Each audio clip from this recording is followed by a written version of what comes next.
வணக்கம். இந்த விகாரி நாம சம்வத்சர புத்தாண்டு வாழ்த்துக்கள். நம்ம இந்த தமிழ் வருஷ பிறப்புக்கும் நம்ம எல்லா வருஷ பிறப்புக்கும் நம்மளுக்கு வந்து பொதுவாக நம்மளுக்கு தமிழ் வருஷ பிறப்புன்றது ஏப்ரல் 14ஆம் தேதி அப்படின்றப்போ மற்ற ஆந்திரா கர்நாடகா இந்த மாதிரி இவங்களுக்கு எல்லாருக்கும் வந்து எல்லாருக்குமே இந்த உகாதி நம்மளுக்கு ஒரு வாரம் முன்னாடி வந்து வருஷம் பிறப்பு அவங்களுக்கு வந்து கொண்டாடுறது உண்டு. இந்த வருஷ பிறப்பு அப்படின்றது நம்ம வந்து எப்படி எடுத்துக்கணும், இல்லை நம்ம எப்படி எடுத்துகிட்டு இருந்தோம் அப்படின்னு பார்த்தோம்னா, பெரும்பாலும் இந்த வருஷம் பிறக்கிறதுக்கு ஒரு பலன் உண்டு. அப்படி பார்க்குறப்போ இந்த விகாரி நாம சம்வத்சரம்ன்றது கடக லக்னம் கடக ராசி ஆயில்ய நட்சத்திரத்தில் பிறந்திருக்கு. இந்த பலன்கள் வந்து பஞ்சாங்கத்தில் சொல்லப்பட்டிருக்கிறது தான். நம்ம கண்டுபிடிப்புன்றதை விட பொதுவாக அதெல்லாம் வந்து ஒரு அல்கோரிதம் மாதிரி ரிப்பீட்டடாக என்ன நடந்துருக்கோ அது அடிப்படையில் வந்து பலன்களும் அப்படியே எழுதப்பட்டிருக்கும். அப்படி பார்க்குறப்போ இந்த விகாரி நாம சம்வத்சரத்தில் வந்து எல்லாருக்கும் நிறைய வெற்றியும் கவர்மெண்ட்டும் சரி பொதுவாக எல்லாரும் ஒரு சந்தோஷமாக இருக்கக்கூடிய ஒரு காலகட்டமாகவும், தொழில் எல்லாரும் விருத்தி அடைஞ்சு போகக்கூடிய காலகட்டமும், பெண்களுக்கு வந்து முன்ன பின்ன சில மாதங்கள் நல்லா இருக்கிறாமோ அவ்வப்போது பிரச்சனை இருக்கிற மாதிரியும், ஸ்போர்ட்ஸு இந்த மாதிரி விஷயத்தில் எல்லாத்துலேயும் யுத்தம் எல்லா விஷயத்துலையும் வந்து நல்ல ஒரு முன்னேற்றம் அடைஞ்சு நாடு சுபிட்சமாக இருக்கிற நிலைமையில் இருக்கிறதா வந்து எல்லா பொது பலன்களும் கூடும் சொல்லியிருக்காங்க. இதில் வந்து நம்ம ராசி பலன்கள் வந்து கால ரீதியாக நிறைய முன்னேற்றங்களை ஏற்படுத்தாலும் ஆதாயம் விரயம் இப்படின்னு ஒரு ராசிக்கு 12 ராசிக்கு சொல்லப்பட்டிருக்கும். அதே மாதிரி நட்சத்திர கந்தாய பலன்கள் வந்து 3 யார்ட்ஸ்டிக் கொடுத்துருப்பாங்க. முதல்ல 0 இருந்தால் எப்படி, கடைசியில் 0 இருந்தான்னா, நடுவில் 0 இருந்தால் உபாதைகள் எப்படின்னு. இதில் என்ன ஒரு அதிசயம் பார்த்தீங்கன்னா, அஷ்டம சனி நடக்கிற ரிஷபராசியில் இருக்கிற நட்சத்திரக்கெல்லாம் எல்லா கந்தாய பலனும் நல்லாயிருக்கும். அதே மாதிரி பார்த்தோம்னா 7 நாட்டு சனி நடக்கிற ராசிகளும் வந்து நல்லாயிருக்கும். குரு நல்லா இருக்கிற ஒரு கிரகங்கள் நல்லா இருக்கிற விஷயத்தில் வந்து வித்தியாசமாக எழுதணும். இது கணக்குன்றது பொது கணக்குன்றது வேறு. இது வந்து உங்கள் அடிப்படை ஜாதகத்தோடு நீங்கள் எப்படி இருக்குதுன்னு பார்த்தோம்னா, இந்த வருஷம் நல்லா இருக்குது, ராஜா நல்லா இருக்காங்க, கவர்மெண்ட் நல்லா இருக்குது அப்படின்னா மக்களும் நல்லா இருக்கணும். அப்போ அடிப்படையாக அவங்க ஜாதகம் நல்லா இருந்ததுன்னா, டைம் நல்லா இருந்ததுன்னா அதை மேட்ச் பண்ணி இந்த வாழ்க்கையை வந்து நல்லாவே இருக்கும் அப்படின்ற முடிவுக்கு வரலாம். மற்றபடி பார்த்தோம்னா இந்த வருஷம் மழை வருமா அப்படின்னா, கண்டிப்பாக ஜலராசியில் குரு இருக்கிற மட்டும் நவம்பர் மாதம் மட்டும் தேவையான அளவுக்கு மழை பெய்ய வாய்ப்பு இருக்குது. ஃபயரி சயின்ஸ் குரு வந்து தனுசுக்கு போகிறப்போ அந்த மாதிரி சயின்ஸு ட்ராட் சயின்ஸ்னு சொல்லுவாங்க. கன்னியாவில் சம்டைம்ஸ் வந்து சிம்மத்தில் குரு இருக்கிறப்போ இந்த நேரத்துலலாம் மழை கம்மியாக பெய்யறதுக்கு உண்டான வாய்ப்பு அதிகமாக இருக்குது. இப்போ விருச்சிக ராசியில் குரு இருக்கிறதுனால மழை வந்து கண்டிப்பாக நல்லது பெய்யும்ன்றப்போ விவசாயிகளும் பொதுவாக ஜனங்களுக்கும் வந்து ஒரு நல்ல காலமாகவே இருக்கக்கூடிய வாய்ப்பு இந்த வருஷம் இருக்குது. ஸோ இந்த வருஷ பலன்கள் வந்து ரெண்டாவது வந்து எக்ஸ்டெண்ட் ஆகுது. இந்த வாட்டி எக்ஸ்டெண்ட் ஆகிறப்போ சனி பயிற்சின்றது இந்த விகாரி நாம சம்வத்சரத்துக்குள்ளே அடங்கி வருது. அப்போ நிறைய ராசிகளுக்கு வந்து பலன்கள் வந்து விரிவாகவும் வித்தியாசமாகவும் நம்ம பார்க்க வேண்டிய ஒரு நிலைமையில் இருக்கும். ஸோ அதுக்கு தனியாக வந்து நம்ம பலன்கள் தெரிஞ்சுக்கிறது நல்லது. நம்மளை இந்த தமிழ் வருஷ பிறப்பு பலன்கள் அப்படின்றது டெக்னிக்கலாக உங்களுக்கு வந்து நிறைய டீட்டெயிலாக பேச முடியாமல் இருக்கிறதுக்கு போனாலும், நம்மளுக்கு ஆல்ரெடி நியூ இயர் ஆங்கில புத்தாண்டு பலன்களை சார்ந்து இந்த அடுத்த எக்ஸ்ட்ரா 4 மாதத்துக்கு உண்டான பலன்கள் என்னன்றது நம்ம தெரிஞ்சுக்கலாம்.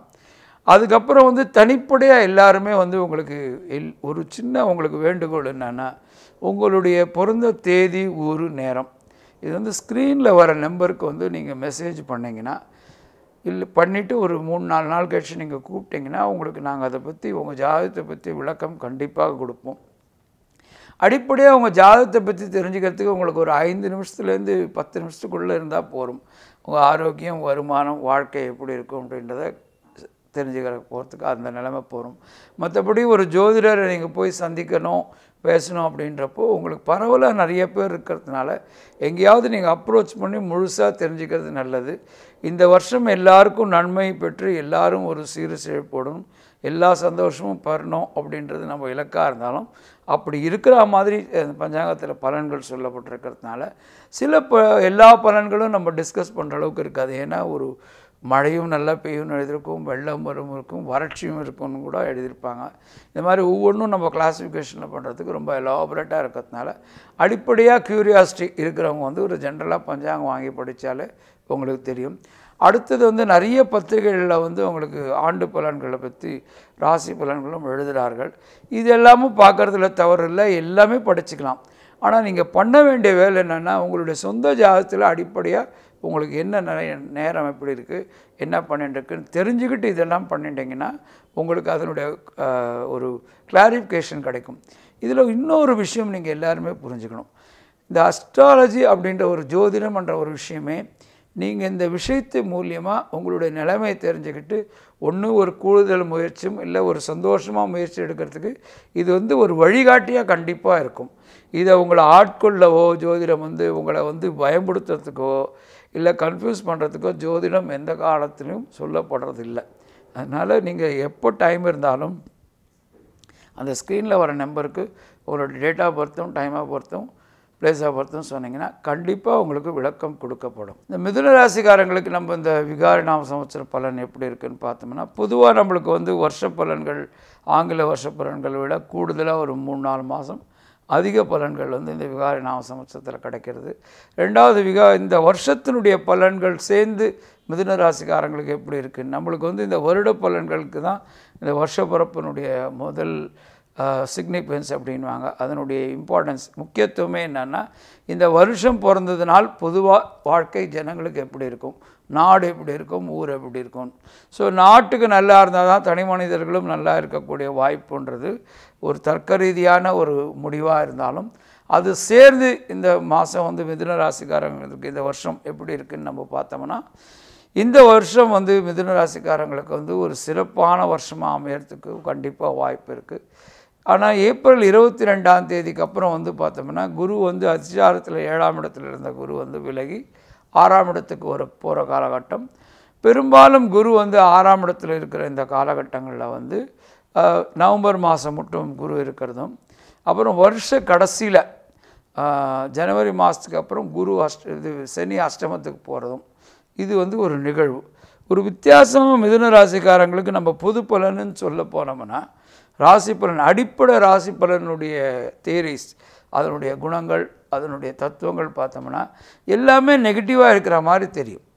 அப்படி தான் நிறைய பேருக்கு நம்மளுக்கு வந்து மற்ற ராசிகளுக்கு பேட் டைம் வரப்போ நிறைய பேர் எழுதியிருப்பாங்க. ஆனால் நிகழ்வுகள் வித்தியாசமாக இருக்கும்.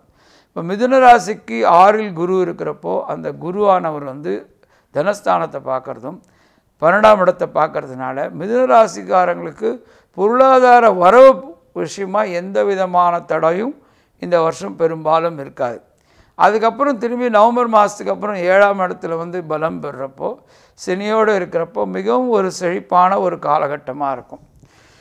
ஜனவரி மாதத்துக்கு அப்புறம் வந்து சனி வந்து 8ஆம் இடத்துல போகிறப்போ மிதுன ராசிக்கு அஷ்டம சனி ஆரம்பிக்கிறது அப்படின்ற ஒரு காலகட்டம் வந்தாலும் இந்த குருவானவர் வந்து 7ஆம் இடத்துலையே இருக்கிறதுனால அந்த குரு பார்வையும் ஜென்மத்துக்கு வர்றதுனால எந்த ஒரு விதமும் பாதிப்பு வந்து அடுத்த குரு பயிற்சி வர மட்டும் அவங்களுக்கு வந்து அஷ்டம சனி நாளாக வர பாதிப்பு எதுவுமே இல்லாமல் ஒரு சுமூகமாகவும் சந்தோஷமாகவும் போகக்கூடிய வாய்ப்பு அதிகமாக இருக்குது. மற்ற கிரகங்களுடைய சஞ்சாரத்தில் சந்திரனுடைய சஞ்சாரம் வந்து வாழ்க்கையினுடைய நிகழ்வுகளில் ரொம்ப முக்கியமான விஷயம்.